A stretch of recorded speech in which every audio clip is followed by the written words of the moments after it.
If you're anything like me, you internalize this idea of right and wrong notes. When I was younger, I bought into this, but I found that the music that grabbed me the most was full of these so-called wrong notes, and it sounded great to me. But when I tried to get those sounds, it came out random, like I didn't know what I was doing. So today I'm going to show you some simple systems for making any note work over any chord without it sounding random. Let's get into it.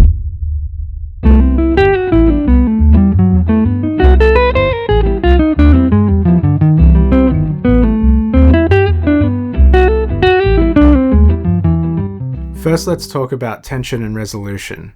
So the notes in the chord, which we call chord tones, sound stable or resolved. Notes that are not in the chord add tension, and you can resolve them by moving to the nearest chord tone. Let's call these notes tensions. So we have the chord tones, which are the notes in the chord, and we have the tensions, which are everything else.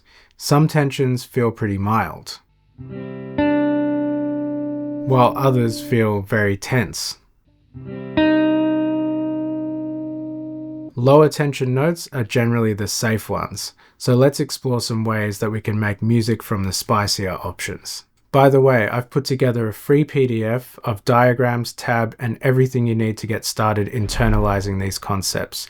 You can grab it through the link in the description below. Basic major and minor chords only have 3 notes in them, which is why we call them triads.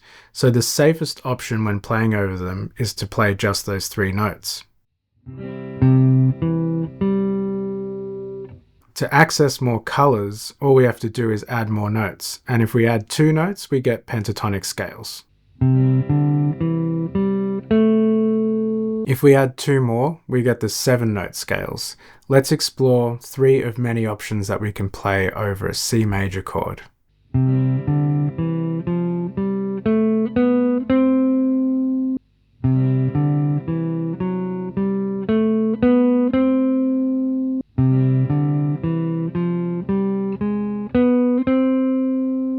So with these 3 scales, you've now accessed 9 out of a possible 12 notes over the C major chord. Here are 3 options for C minor.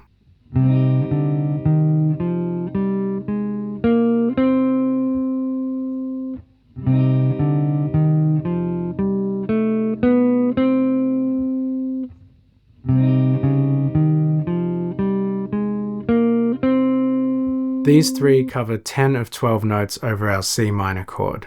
But you can access those same tensions and more without thinking about scales at all. Here's how. If we resolve strongly to chord tones, we don't actually need scales. We covered this in the last video, the link is up here.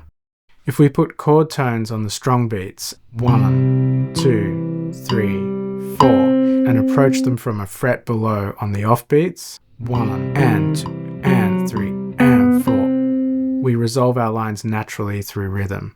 So over a C major chord, you approach C from B, you approach E from E flat, and you approach G from F sharp. We can do the same with a minor chord. You approach C from B, you approach E flat from D, and then you approach G from F sharp. So that's the concept. Chord tones on the strong beats, approach tones a fret below on the offbeat. Let's take this chord tone on the beat idea a step further with a C7 chord. C7 is made up of C, E, G, and B flat.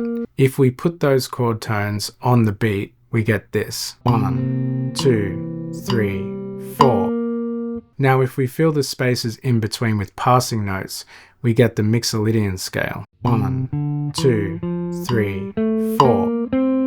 So that's fine when you're playing 8th notes in 1 octave like this, but once you move a bit higher, the strong beats and the chord tones start to fall out of sync. 1, 2, 3, 4. 1, 2, 3, 4. To fix this, you can just add an extra note, a B natural between the B flat and the C. 1, 2, 3, 4.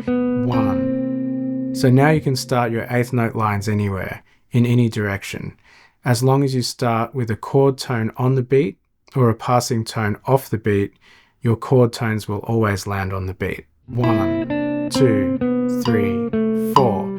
1, This is called the dominant bebop scale, and it's used a lot in jazz. There's a lot more to it than we can cover here, but the principle is the same.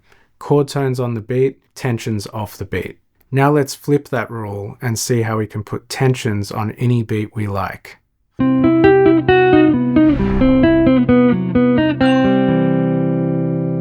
So by now we obviously know that we can outline the notes of C major over a C major chord.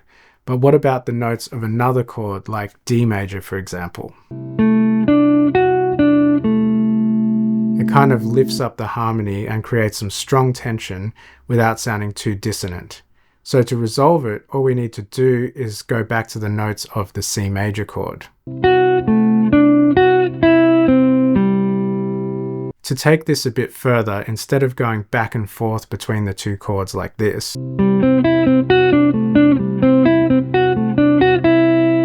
we can find these C and D major triads up and down the fretboard and keep the line moving in one direction.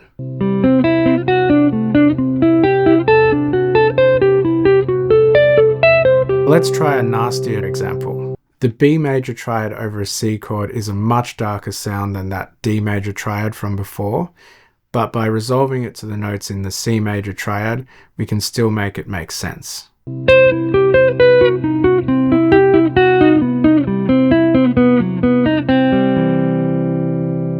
So triad pairs are a great tool, but can still run into the same issue of sounding rigid, like we're just spelling out chord tones instead of making music.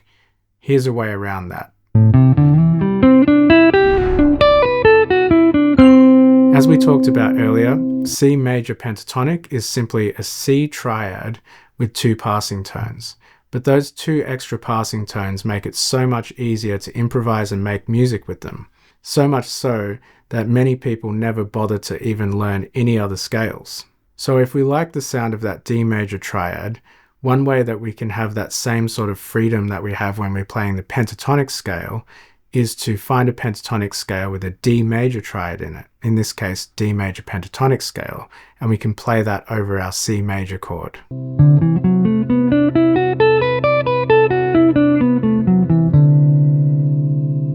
This gives us that same harmonic lift, but with more melodic options.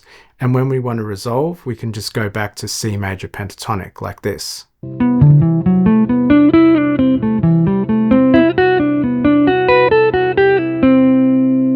These two pentatonic scales also work great over A minor.